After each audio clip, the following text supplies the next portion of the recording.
yang sama-sama kita hormati Al-Mukarram Al-Ustadz Dr. Kiai Haji Abdullah M. Hum, saat ini selaku narasumber, dan juga beliau adalah dosen Universitas Diponegoro, yang sama-sama kita hormati jajaran penasehat Masjid Al-Istighfar, Profesor Dr. Kiai Haji Abdul Ghafur, dan hadir juga nasihat Pak Kiai Mujiono, yang saya hormati Ketua Takmir Masjid Al-Istighfar Bapak Kiai Haji Abdul Rozak SH dan jajarannya, dan tidak lupa yang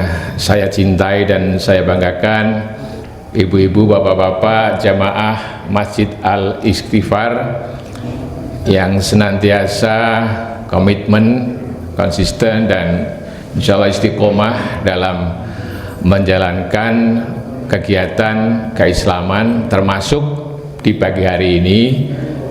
Ya, ini jamaahnya sudah semakin banyak, alhamdulillah, dan mudah-mudahan ini akan berlangsung semakin lama, semakin mencintai masjid. Warahmatullahi wabarakatuh.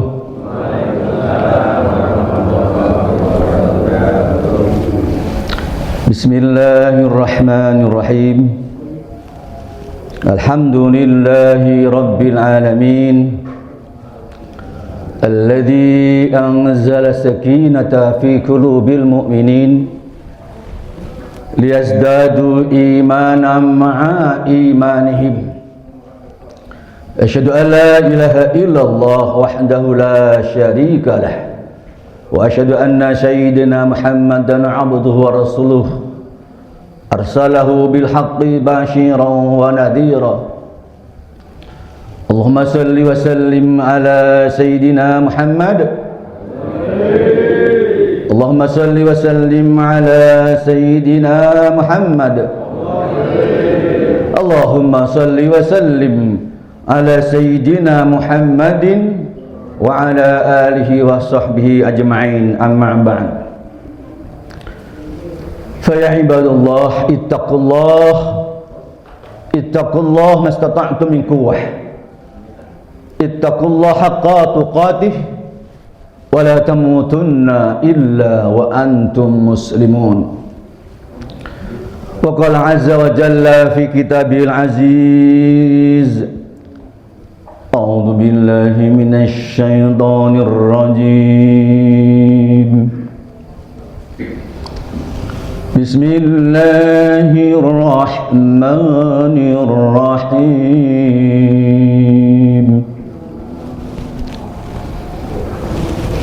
Subhanalladzi asra bi'abdihi laylan minal masjidil haram laylan minal masjidil haram ilal masjidil aqsa alladzi barakna hawlah al-aqsa alladzi barakna hawlahu linuriyahu min ayatina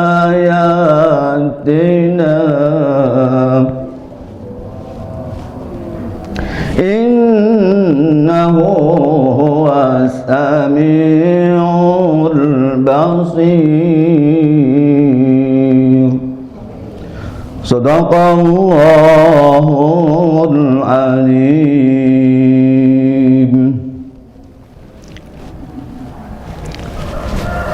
Jemaah sekalian, Bapak Ibu yang dimuliakan Allah, tampaknya wis suwe ora jamu, nggih. Betul. Fa pengen jamu kok mah dikirim bandeng. Habis suwe ra ketemu kok pisan kok mangsa rendeng, ya Allah. Udan terus bulan Januari hujan sehari-hari. Tambah mboten pantunnya. Bunga mekar, bunga ceria, bunga melati di dalam hati. Tampaknya jamaah yang segar-segar ceria. Ternyata pingin ketemu sama Pak Kiai. Ya, subhanallah. Jemaah sekalian yang dikasihi Allah, wonten pangarsanipun para kiai, para sepuh bini sepuh, wabil khusus dumateng Bapak Ketua Takmir, Bapak Kiai Haji Rob Abdul Razak, Bapak Penasihat, Bapak Profesor Abdul Ghafur dan yang lain, dan beberapa pengurus penasihat yang lain yang tak bisa saya sebut satu persatu. Sumrambah dumateng jamaah putra putri ingin tansah riang gembira bahagia di dalam hati pada pagi ini. Amin. Amin Allahumma. Ingin bahagia mboten? Gembira mboten? Nek mboten tak ajak gembira. Ngoten nggih? Kalau mboten gembira tak ajak bergembira bersama-sama, karena hidup ini harus kita berbahagia dan bergembira. Jangan sedih, jangan gundah gulauna, jangan resah gelisah, janganlah berputus asa akan rahmat Allah, karena sesungguhnya orang-orang yang berputus asa adalah orang-orang kufar. Orang-orang kufar yang tidak percaya kepada Allah Subhanahu wa ta'ala. Dalam diri orang-orang beriman tidak ada kamusnya untuk susah, gundah, gelisah, pesimis terhadap hidup, karena Allah mengajarkan optimisme. Allah mengajarkan optimisme. Mila monggo sama sekalian, pada kesempatan ini kebetulan topiknya Pak Kiai Rozak menyampaikan tentang peringatan Isra' Mi'raj Nabi Muhammad sallallahu alaihi wasallam. Sebuah perjalanan Isra' Mi'raj Nabi dari perjalanan horizontal di bumi, dari Masjidil Haram ke Masjidil Aqsa di Palestina, Yerusalem, dan kemudian lanjut secara vertikal melampaui berbagai langit sampai ke langit ketujuh, sampai ke di atas langit ketujuh, sampai mustawa dan sidrah al-muntaha. Jemaah sekalian yang dikasihi Allah, ada sedikit pertanyaan besar, mengapa peristiwa Isra Mi'raj itu terjadi begitu cepat dalam waktu sehari semalam, bahkan ya sepertiga malam. Banyak kalangan orang-orang kufar, orang-orang yang musyrik, dan orang-orang yang tidak meyakini Islam meragukan betul peristiwa Isra Mi'raj itu terjadi. Karena mengapa mereka ragu? Karena memang tidak rasional, tidak masuk akal, irasional, suprarasional.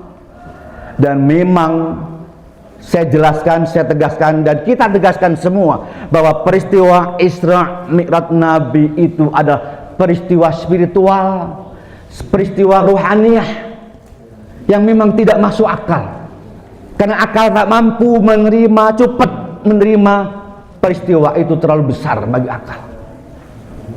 Karena ini peristiwa ruhaniyah yang mengatur Allah Subhanahu.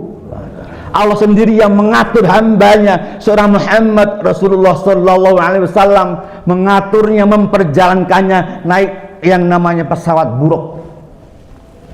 Pengen tahu betapa jauhnya antara Masjidil Haram ke Masjidil Aqsa, itu lebih kurang 1.500 km. 1.000, Masya Allah. Jarak antara Masjidil Aqsa kan sampai ke langit ketujuh, sampai Sidrah al-Muntaha, tak terukur dengan fisika, dengan hanya kilometer, tak terukur. Tapi penjenengan tahu bahwa kecepatan buruk itu di antara para peneliti, para ilmuwan menyebutkan kecepatan terbangnya buruk itu adalah 300.000 per detik. Berapa? 300.000 kilometer per detik. Masya Allah. Maka Isra Mi'raj ditempuh Nabi Muhammad sallallahu alaihi wasallam dalam waktu sepertiga malam sudah kembali ke Masjidil Haram. Jemaah sekalian yang dikasihi Allah, sebelum kita sampai pada pembahasan tentang misi Isra Mi'raj Nabi, sebelum Nabi di Isra Mi'rajkan itu secara terpisah, ada sebuah hadis panjang. Banyak hadis tentang Isra Mi'raj itu yang agak panjang-panjang. Tapi intinya hadis dari Anas bin Malik itu, ketika Nabi ingin di Isra Mi'rajkan itu, Nabi terlebih dahulu mendapatkan satu penggodokan, satu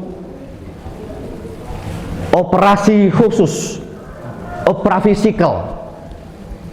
Karena Nabi waktu itu tidur di Masjidil Haram, kemudian ada malaikat-malaikat yang membawa Nabi ke dekat sumber Zam-Zam, air Zam-Zam.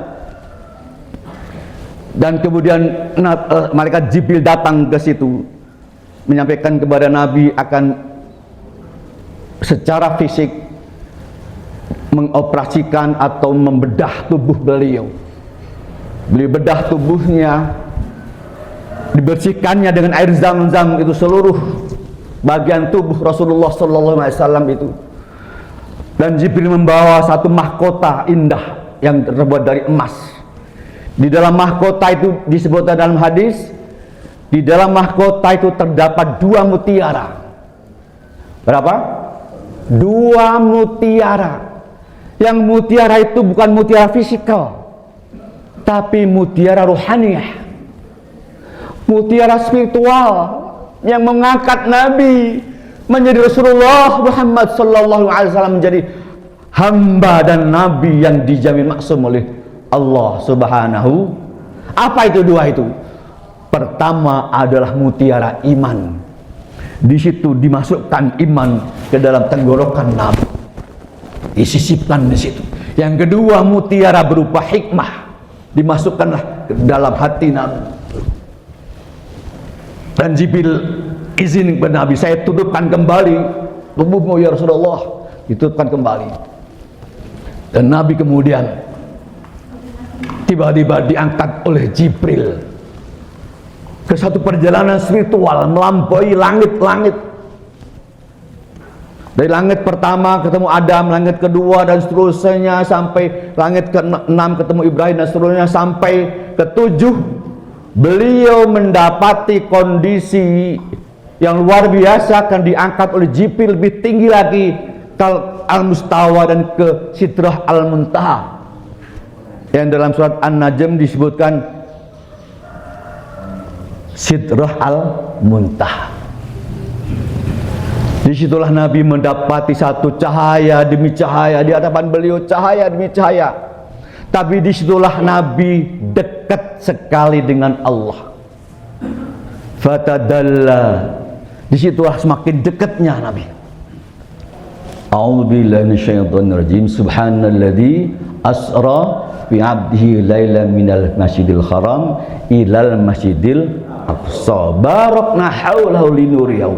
Allah perjalankan dari Masjidil Haram ke Masjidil Aqsa yang Allah berikan berkah di sekitarnya.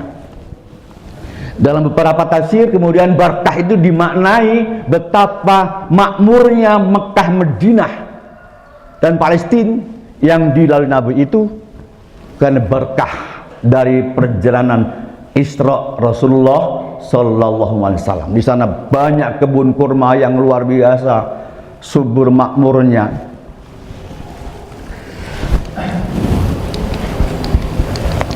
Dan yang paling menjadikan perhatian kita adalah ayat ini memberikan informasi tentang bagaimana Nabi itu diperjalankan oleh Allah dalam satu perjalanan spiritual, dan bukan hanya perjalanan spiritual, juga perjalanan dia secara fisikal. Jadi fisik Nabi pun diperjalankan sama rohaniyahnya sekalian. Monggo sarang-sarang kita memperbanyak membaca sholawat kepada Nabi. Salatullah salamullah ala toha rasulillah. Salatullah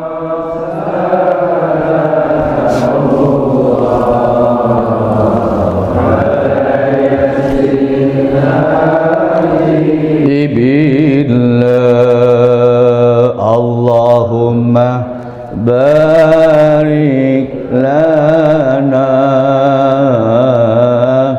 bi Rajab wa Sa'bana. Allahumma barik lana Ramadana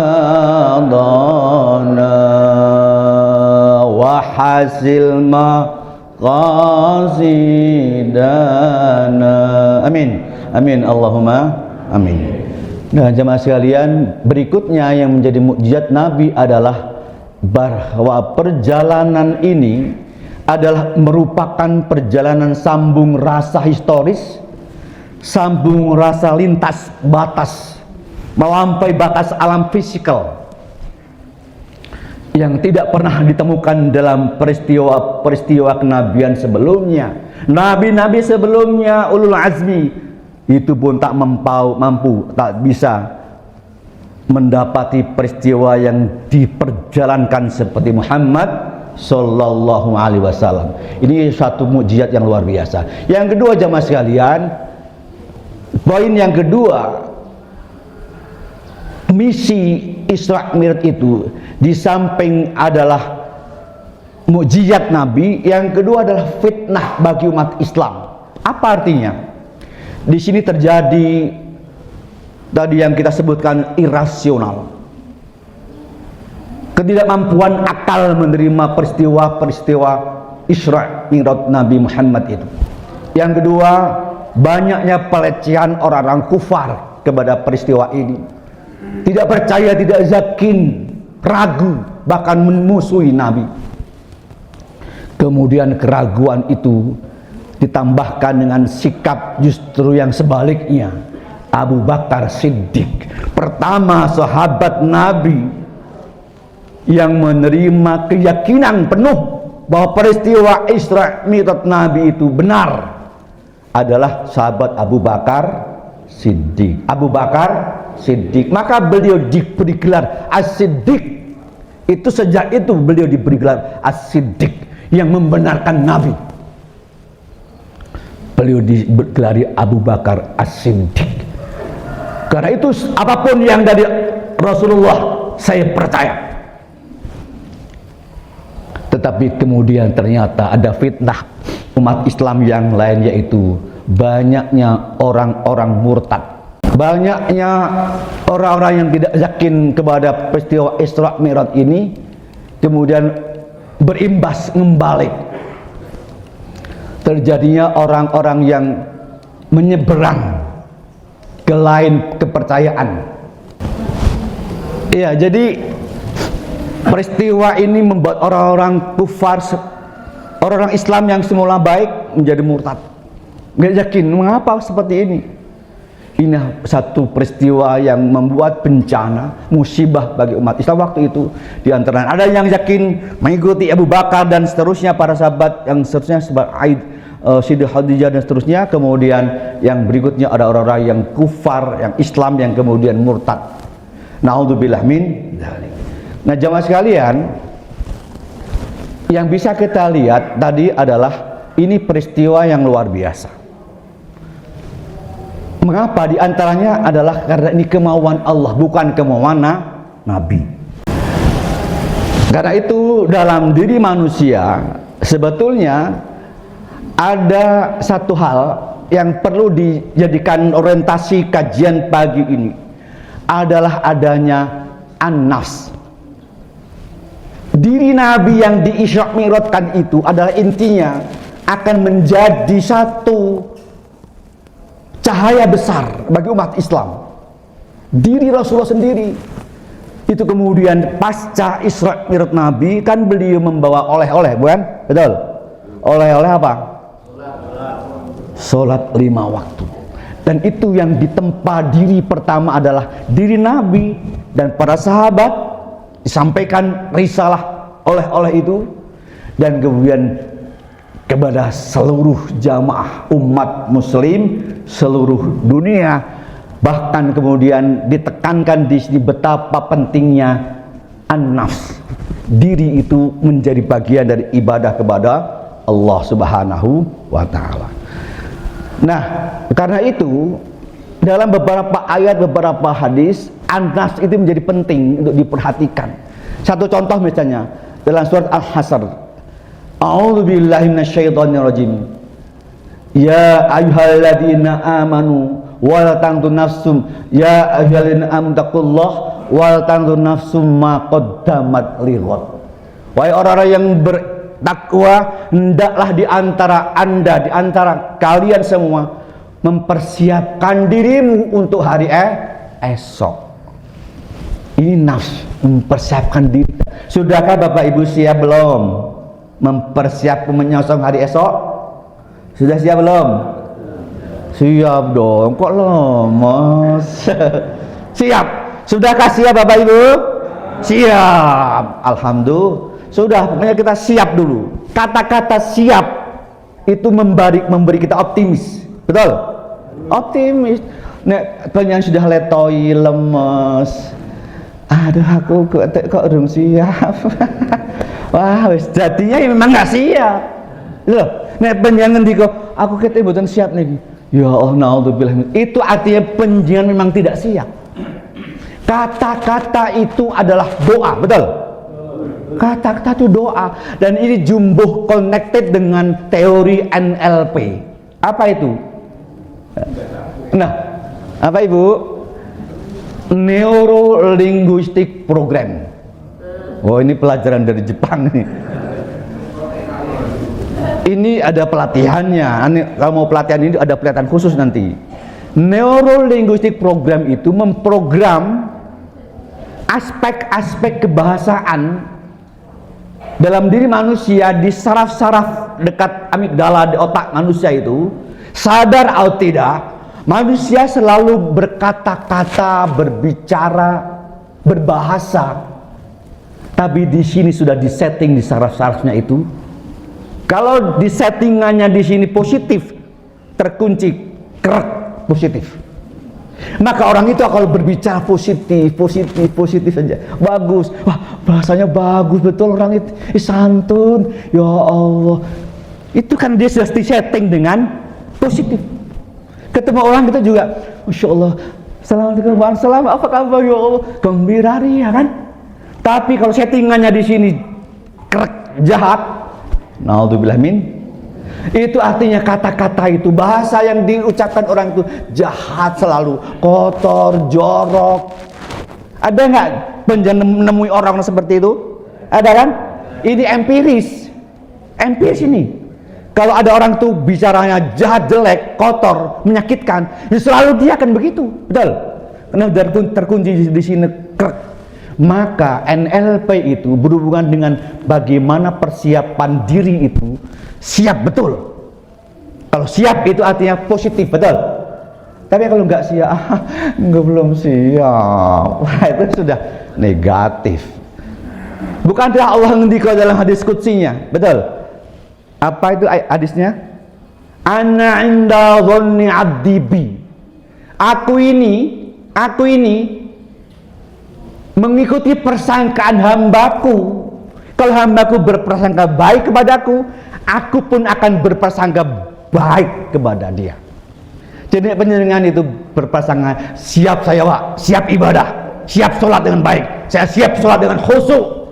Itu artinya penjenengan sudah diridhoi Allah untuk sholat yang khusyuk, karena sesuai dengan persangkaan hambanya, Allah akan berikan itu. Tapi kalau hambanya itu pesimis dengan kata-kata yang jahat, yang negatif, maka aku pun akan berikan dia negatif. Jadi penjenengan selalu, mari kita belajar untuk berprasangka positif pada Allah, berhusnuzon kepada Allah. Jadi kalau kita berjalan, beraktiviti, bekerja setiap hari ini, jangan sampai sedikit pun kita kepleset kepada suudzon kepada Allah. Harus husnuzon, berbaik sangka. Apa artinya? Ucapan-ucapan, pikiran-pikiran, tindakan-tindakan kita harus positif, karena Allah memberikan yang positif.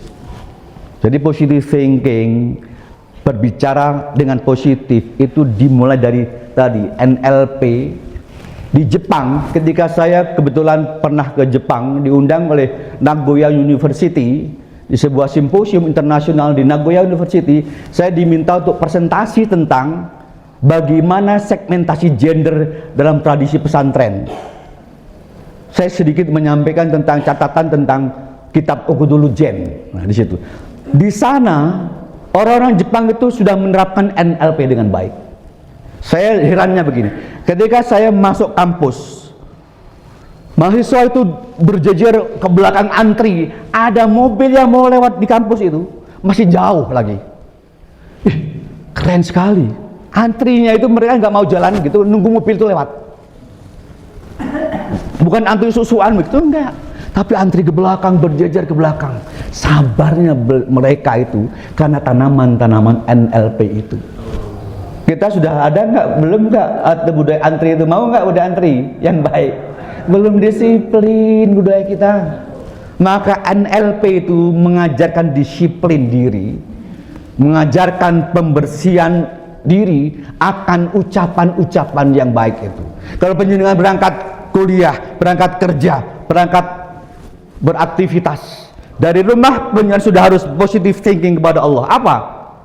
Ya Allah, Bismillahirrahmanirrahim, la haula wala quwwata illa billah. Saya serahkan diri kepadamu ya Allah, mohon semua aktivitas pekerjaan studi saya hari ini mudahkanlah ya Allah, berikan cahaya ilmu dengan mudahkan pekerjaan saya dari awal sampai pulang nanti. Sudah penjenengan tawakal kepada Allah, Allah akan jaga oleh para malaikat. Masya Allah, itulah orang yang tawakalnya kuat. Disitulah dia positif, dia akan berhasil dengan baik kalau niat nawaitunya sejak awal sudah baik. Nah, saya hanya ingin sebetulnya, lanjut Mas, saya hanya ingin sebetulnya dalam sedikit peristiwa lanjut karena ini waktunya berbacu dengan waktu kan. Kita waktunya katanya 2 jam ya. 2 jam. Hanya 30 menit katanya anak. 30 menit katanya, ya Allah. Ini cepat sekali waktunya, Masya Allah. Nah, ini ada satu ayat yang bisa kita jadikan pegangan juga. Ayat ini sebetulnya mengingatkan kita kepada satu kondisi manusia saat manusia tidak tahu apa-apa dan nggak bisa disebut apa-apa. A'udzubillahi minasyaitonirrajim. Hal atakal insan hina minad dahri lam yakun syai'an madhkur. Jadi manusia waktu itu belum bisa disebut sebagai manusia. Sudah tidak ada apa-apanya. Maka sekarang kalau ada manusia, ada diadakan Allah, maka ada baiknya kita memperkuat, menerima oleh Nabi Isra Mi'raj itu berupa sholat 5 waktu. Lanjut Mas. Nah, sebetulnya saya ingin bicara bahwa sholat 5 waktu itu pertama memang awalnya dalam hadis disebutkan kan 50 waktu itu kan. Ada tawar-menawar seperti tawar-menawar dari Rasulullah kepada Allah Subhanahu wa taala atas provokasi Musa. Jadi dalam hadis itu disebut Musa yang memprovokasi, "Udah, enggak yakin enggak umatmu akan bisa beribadah 50 waktu dalam sehari? Sudah minta keringanan kepada Allah, menawarlah kamu agar umatmu mampu." Tawar-menawar dari 50 menjadi akhirnya menjadi 10, akhirnya menjadi 5 waktu. 5 waktu pun kembali ke Musa, Nabi Muhammad, wahai Musa, saya sudah mendapatkan 5 waktu ini. Sebagaimana? Nggak mampu kamu. Dan seterusnya, masih diprovokasi lagi.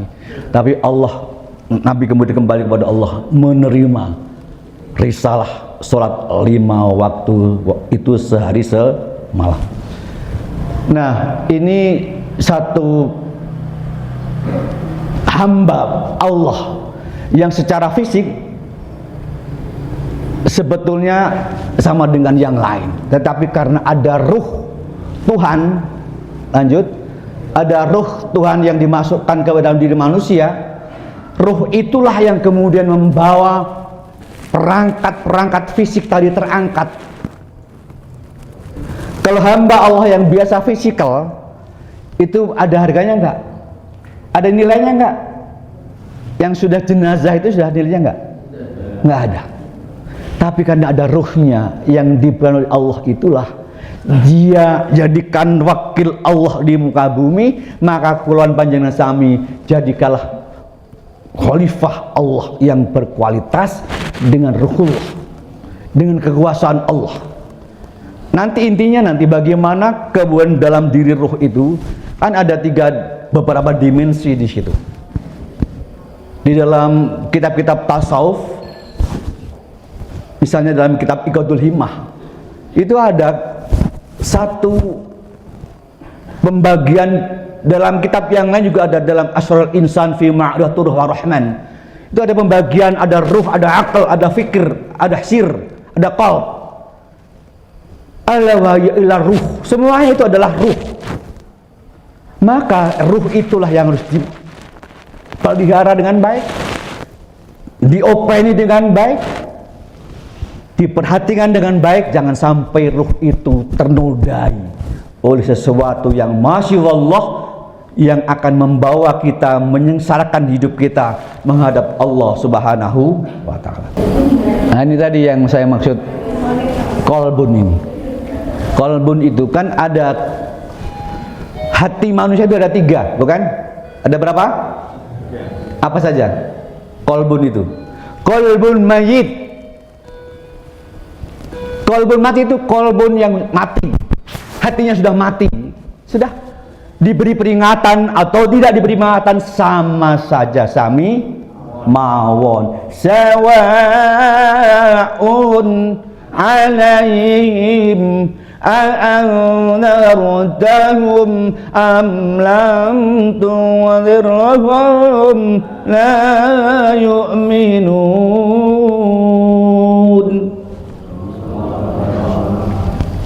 Khatamallahu ala qulubihim wa ala sam'ihim wa ala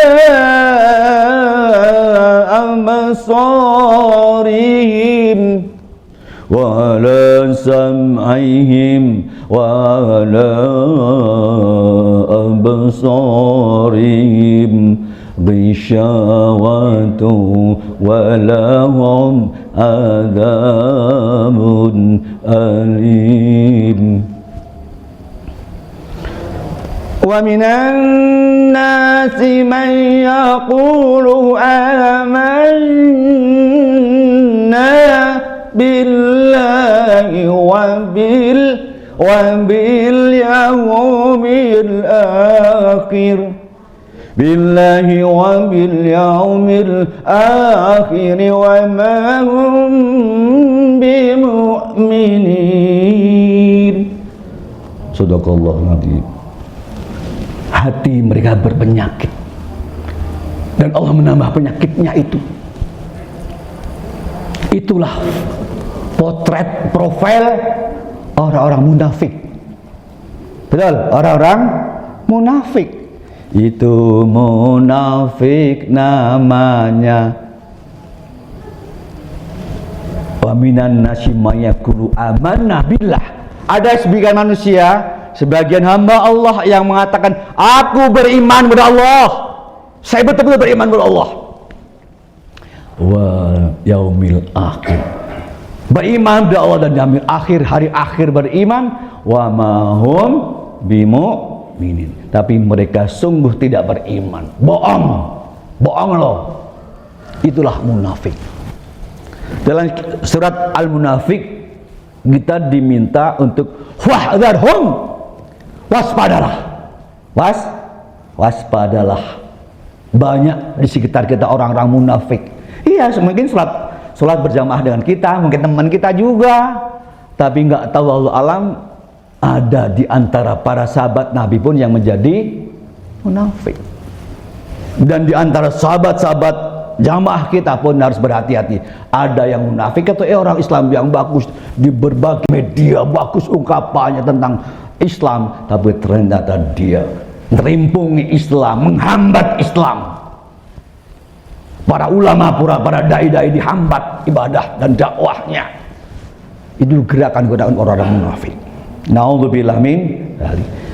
Nah, saudara sekalian, tadi kita sudah sampai pada kolbun mayit. Yang kedua apa? Kolbun apa?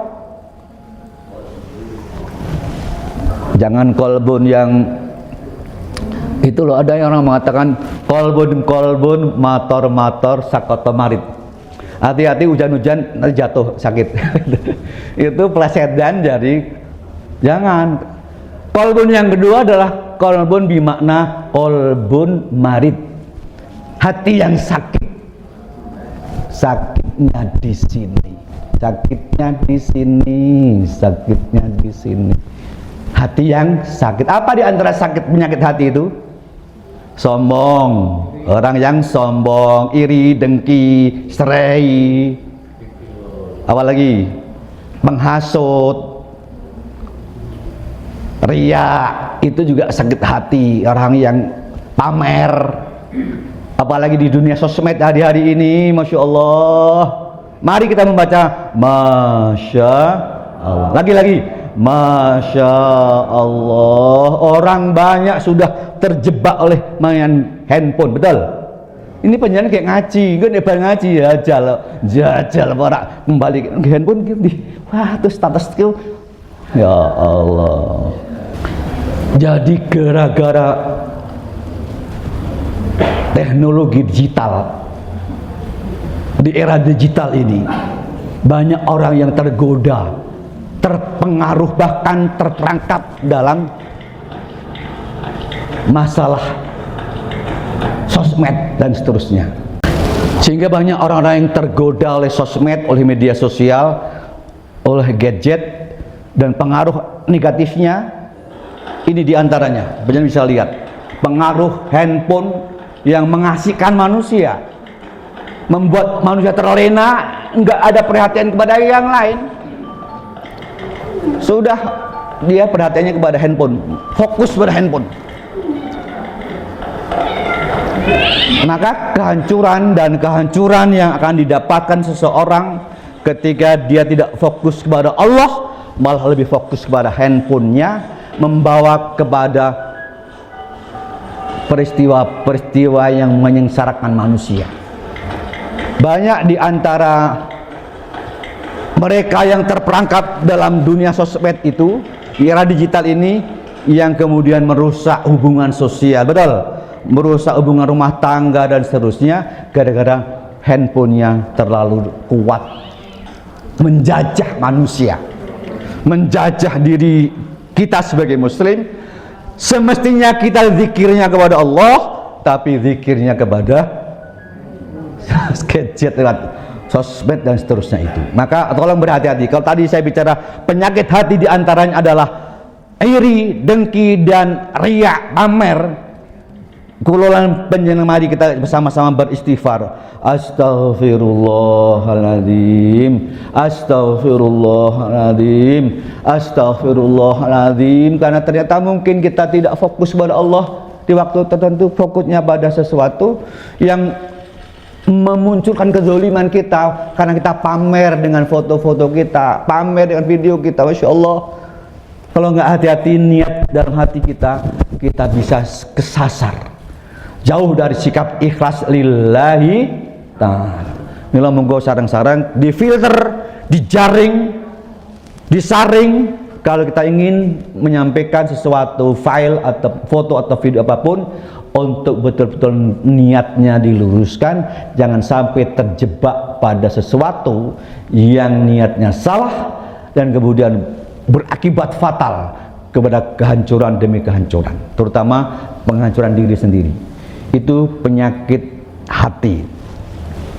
Kemudian jemaah sekalian, sambil menonton video ini, yang ketiga, kolbun apa? Kolbun mayit sudah, kolbun marid. Yang kedua, yang ketiga apa? 50.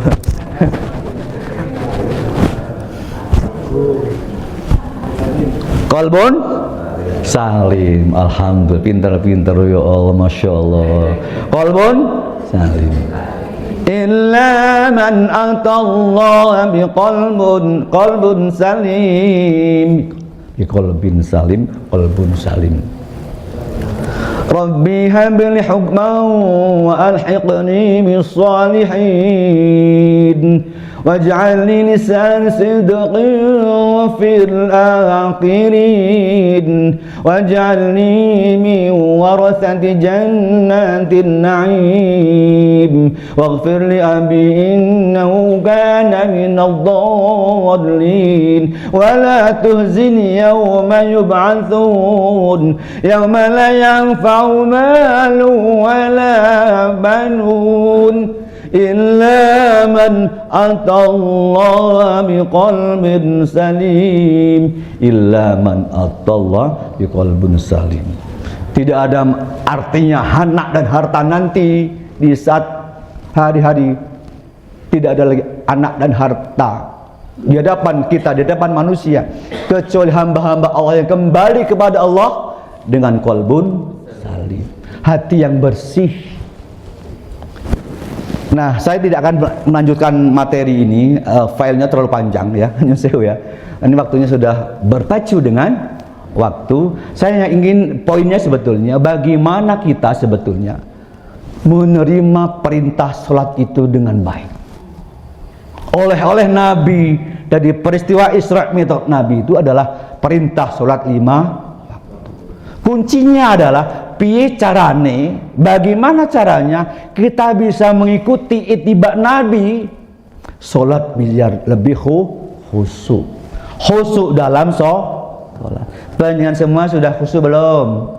Alhamdulillah. Belum kok alhamdulillah. Innalillahi wa inna ilaihi raji'un. Kok belum ya? Nggih Pak Ustadz, nggih Pak Yai, kula nembe sinau, beli belajar. Itu sudah bagus.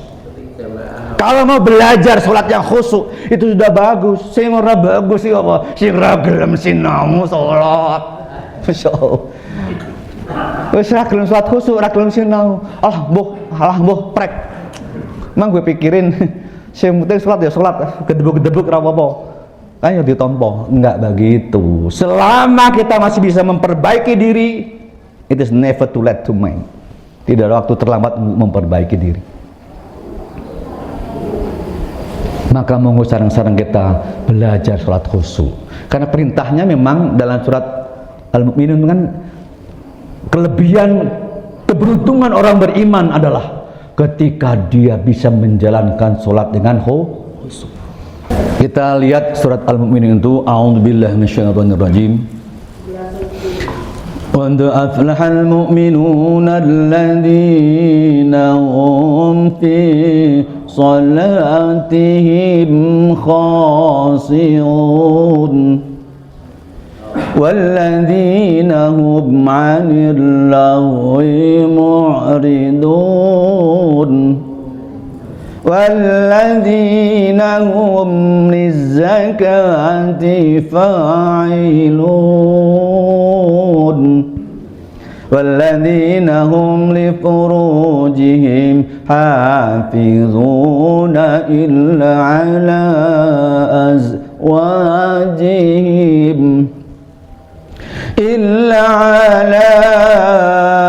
azwajihim aw ma malakat aymanuhum fa innahum ghairu malumin. Shadaqallahul adzim. Jemaah sekalian,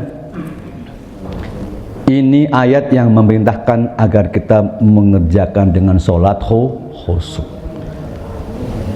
Mengapa ada perintah untuk sholat khusyuk? Beruntunglah orang-orang yang beriman. Qad aflahal mu'minun. Di antara yang beruntung itu adalah orang-orang yang beriman yang khusyuk dalam sholatnya. Ada orang yang ingin khusyuk, Allahu Akbar, sudah ribut secara fisik. Allahu Akbar, waduh, rasa mantap, dong. Allahu Akbar, waduh. Tidak perlu memamang, tidak perlu ragu ketika sudah menghadap Allah. Ilahi anta maksudi, ilahi anta maksudi wa ridhaka matlubi, a'tini mahabbataka wa ma'rifataka ya Allah. Usolli fardol dan seterusnya. Allahu Akbar. Sudah di situ harus tumakninah, fokus lillahi. Mila syarat di antara salat bisa khusyuk adalah fokus kepada Allah. Jadi tidak yang lain-lain, tidak ke lain hati, betul? Tidak ke lain hati. Hatinya khusus kepada Allah.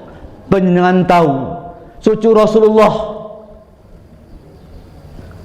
putranya Syekh Husain, siapa? Ali Zainul Abidin. Itu beliau terkenal khusyuk dalam sholatnya.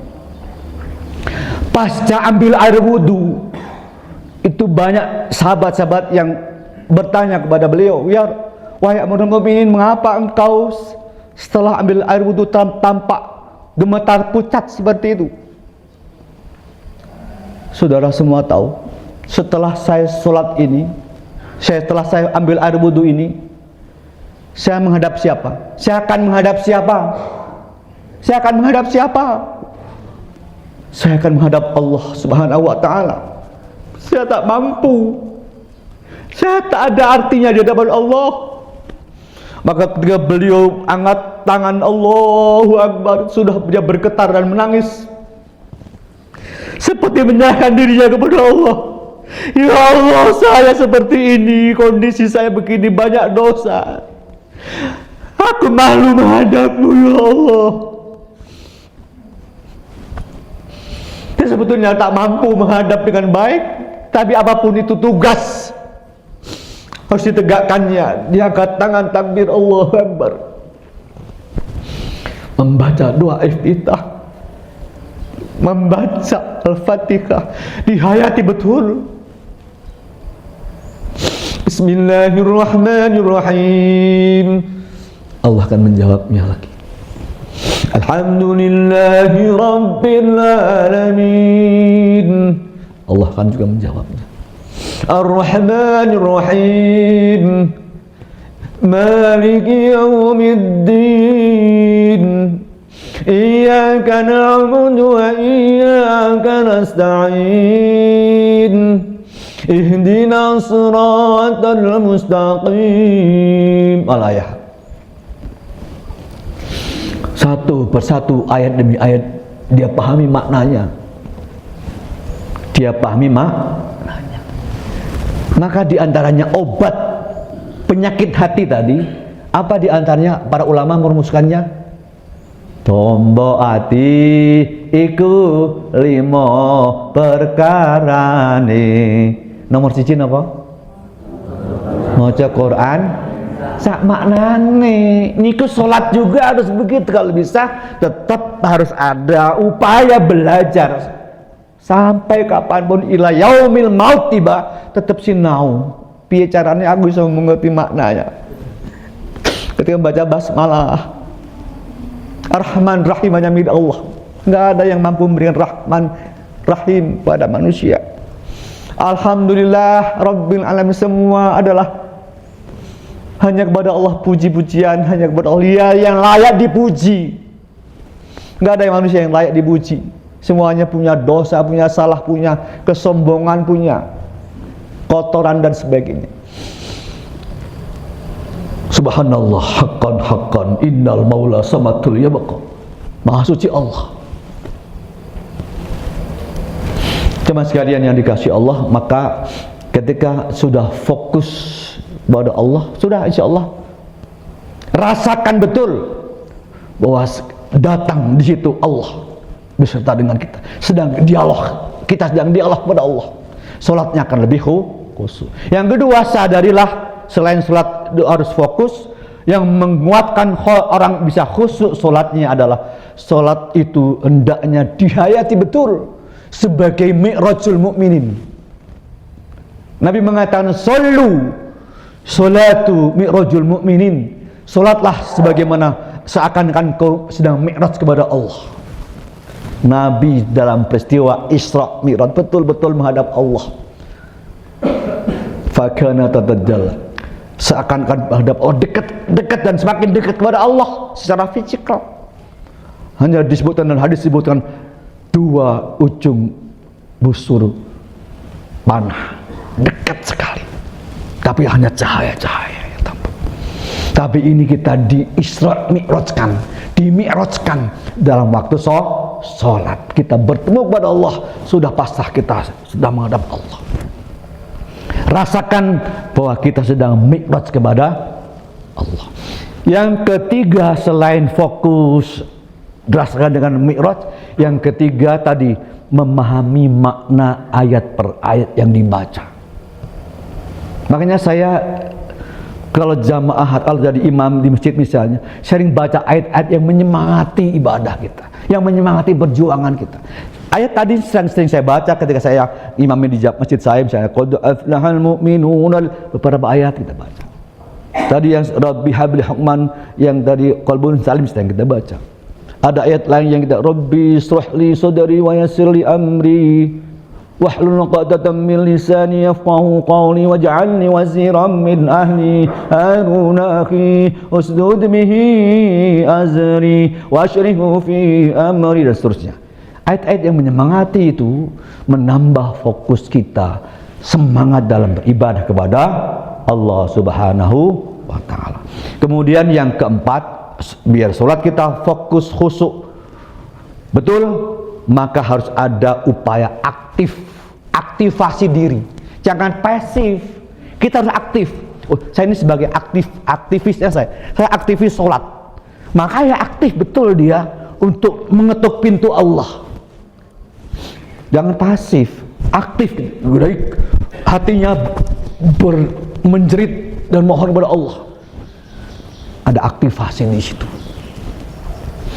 Dan berikutnya jemaah sekalian, agar kita betul-betul khusyuk sholatnya, jadikan sholat itu sebagai tempat yang terindah bertemu dengan Allah, dan seakan-akan itu sholat terakhir. Sallu sholatul muwaddi', kan itu. Sholatlah kamu seakan-akan itu sholat terakhirmu, dan setelah itu kamu akan mati. Allahu Akbar. Ada perasaan, ya Allah, ini tampaknya sholat saya sholat yang terakhir. Dia hanya perasaan saja, sehingga sholatnya akan sungguh-sungguh.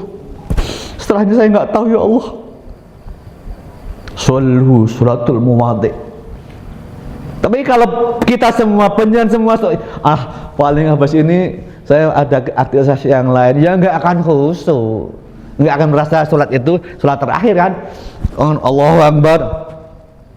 Oh, selain saya ada kerjaan di kantor belum selesai, ada urusan dengan temen, janjian di Simpang 5. Aduh, nanti itu saya nanti masih masa apa lagi, urung blonjo udah ini blonjone ya angel, macam-macam itu pikiran-pikiran sing membuat masya Allah nggak akan bisa khusyuk. Tapi kalau sudah betul-betul ini saat terakhir saya, Allah, saya nggak peduli dengan yang lain, saya hanya fokus kepadamu, ya Allah, lillahi ta'ala. Jemaah sekalian yang dikasih Allah, insya Allah dengan 5 poin itu sholat kita akan khusyuk demi khusyuk, dan beruntung betul kita menjadi orang-orang yang sholatnya bisa khusyuk atas perintah Allah dan perintah Rasulullah Muhammad sallallahu alaihi wasallam. Kados sekap semanten ngoten nggih. Nggih, niki pun jam 7:30. Niki pun jam 6:30 kok 6:30 ya Allah. Kok terlambat 2 jam ini piye toh? Kalau ada jarum yang patah jangan disimpan dalam saku, betul? Kalau ada kata-kataku yang salah, tolong dong maafkanlah daku. Kalau ada sumur di ladang, boleh kita menumpang mandi. Kalau ada anak gadis berambut panjang, tolong bawa kemari. Oh bukan, kalau ada umur panjang, insya Allah kita bertemu lagi. Amin Allahumma amin. Billahi taufik wal hidayah. Wassalamualaikum warahmatullahi wabarakatuh. Bismillahirrahmanirrahim. Hamdan syakirin, hamdan muta'amin, hamdan yuwafi wa yukafi mazida. Ya Rabbana lakal hamdu kama yanbaghi li jalali wajhika.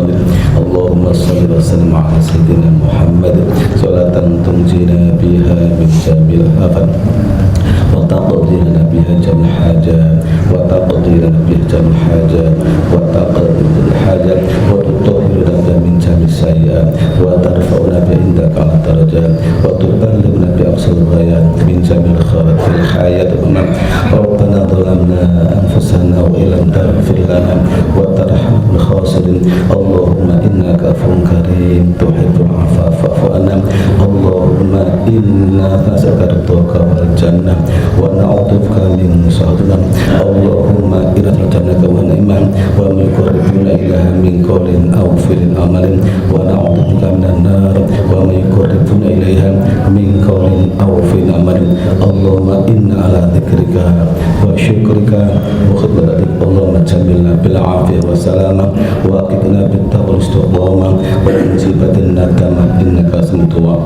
Allahumma inna al-barakah wal hidayah wal istiqamah bi rahmatika ya arhamar rahimin. Rabbana hab lana min azwajina wa dhurriyyatina qurrata a'yun. Allahumma anfa'na bima 'allamtana wa 'allimna ma yanfa'una wa zidna ilman nafi'a. Allahumma iftah lana futuhal 'arifin. Allahumma iftah futuhal 'arifin. Allahumma iftah abwaab fadlik. Allahumma iftah abwaab rahmatik. Allahumma khtim bil iman. Allahumma khtim bil islam. Allahumma bi husnil khatimah. Rabbana atina fid dunya hasanah wa fil akhirati hasanah wa qina adzabannar wa adkhilna al jannata mal abrar ya aziz ya ghaffar ya rabbal alamin. Wa sallallahu Muhammadin bil ummi wa ala alihi bi ba'di subhana rabbika rabbil izzati amma yasifun wa salamun alal mursalin walhamdulillahi rabbil alamin. Bismillahirrahmanirrahim. Alhamdulillahirabbil alamin arrahmanir rahim maliki yaumiddin. Iyyaka na'budu wa iyyaka nasta'in. Ihdinas siratal mustaqim. Shiratal ladzina an'amta 'alaihim Assalamualaikum warahmatullahi wabarakatuh. Kegiatan ini ada masalah atau ada kendala, sekali lagi kami dan yang panitia mohon maaf yang sebesar-besarnya. Akhiran, wassalamualaikum warahmatullahi wabarakatuh.